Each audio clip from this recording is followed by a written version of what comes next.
colleague James Morrow has pointed out in the Daily Telegraph today that Anthony Albanese's decision to recognise a Palestinian state is more evidence that Labor is tilting Australia's foreign policy towards the EU and away from the US, even as our need for a strong American alliance is greatest. Kosha, do you think this is the case? I mean, Albo can't even get a meeting with Donald Trump at the moment, but do you think that this is indeed part of a bigger policy shift? Mm-hmm. It seems like it. It's now 140 countries or so that have either signed on to this two-state solution or indicating that they will. The US is more and more out there, kind of on a limb by themselves, obviously the strongest ally over here, where the current administration does not support that. They kind of dismiss this thing as highly symbolic in nature, which is true. It's more just a statement, but symbolism does have value. Things can be undone with future administrations.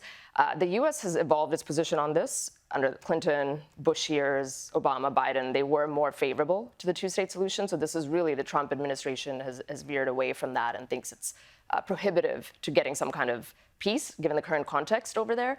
But it is interesting. I think the big picture is showing that the mood of the world and many countries is shifting more into that realm, whether we like it or not, that is happening. And so Prime Minister Albanese is taking stock of that whole dynamic, doing what he thinks he's going to do. There might be consequences to it because he is breaking from the US, strongest ally, and we shall see where the story ends. I mean, this is all happening at the UN General Assembly next month, but doesn't America have the right to veto? Doesn't have veto powers. So realistically, it's probably going to veto it anyway. Right. So this is all symbolic, hence his Secretary Rubio's point that this is all symbolic, and you can sort of, I think he called it a publicity stunt, that you can put statements out there, but it doesn't really mean anything other than people signaling that the mood of the electorates in these countries probably are pushing them towards something that was not the policy historically. And that, we have to take that for what it is. Yeah, so it's a symbolic gesture, but it means so much more deep down. And it's not great for the Jewish community here either.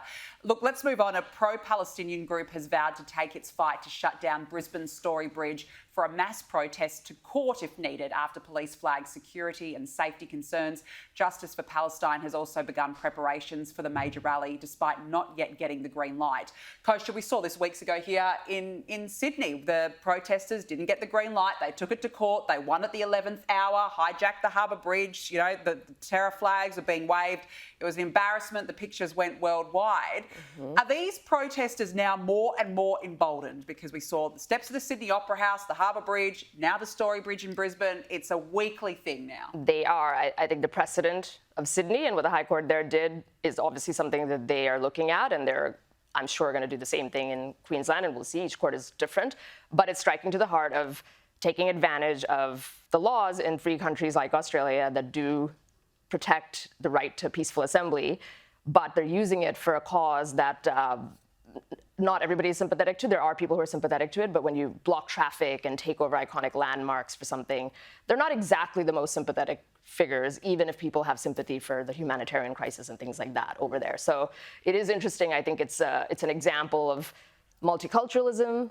You import a lot of people with different allegiances and values into the country, and then you've got sort of these laws that protect protests, peaceful protests, as they should. Those are good laws to have. You are going to see them use that to their advantage, and the Sydney precedent, I think, just is a blueprint. So I do think we're going to see it more and more everywhere. Yeah, which is a shame. And again, it's a terrible precedent, and just the Australian Jewish community right now are just tearing their hair out. Now, look, this is interesting. CNN is reporting that Google searches for Epstein are down 89% from just 3 weeks ago. Have a look at this. I would say that this is, from at least a political point of view, quickly turning into a dud of a story. What am I talking about here? Which is wild. Which is wild. This has been for 3 weeks now. Exactly. Take a look here. Google searches for Epstein down 89% versus just 3 weeks ago, falling through the floor. Oh, a dud of a story now, Kosha. They're saying that CNN are shocked. They can barely contain their shock right now. But what do you put it down to? They say a week is a lifetime in politics, and maybe we're seeing that. There's so much coming out of this administration. They call it the flood the zone strategy, just news and everything we just talked about right now in this segment, and then 100 things on top of that. So there's just so much going on that when you're trying to save the world and the world is on fire, so to speak, a story does eventually diminish. It is interesting, though, because the Epstein story is about so much more than just Epstein, the character. It really goes down to transparency and the government, the perception that the government covers things up or protects powerful people and all of that. That, I think remains a very potent strain in the electorate. A lot of people are very angry about that in all sorts of contexts, from the way COVID was handled to all sorts of other things, and this kind of symbolizes that.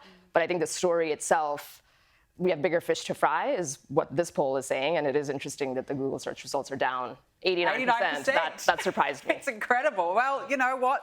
It comes in swings and roundabouts, the news. So we'll see. I'm sure at some point it'll re-emerge in that news cycle. Kosha Gada, lovely to see you. Thanks so much for joining me on the show this evening. Really appreciate it.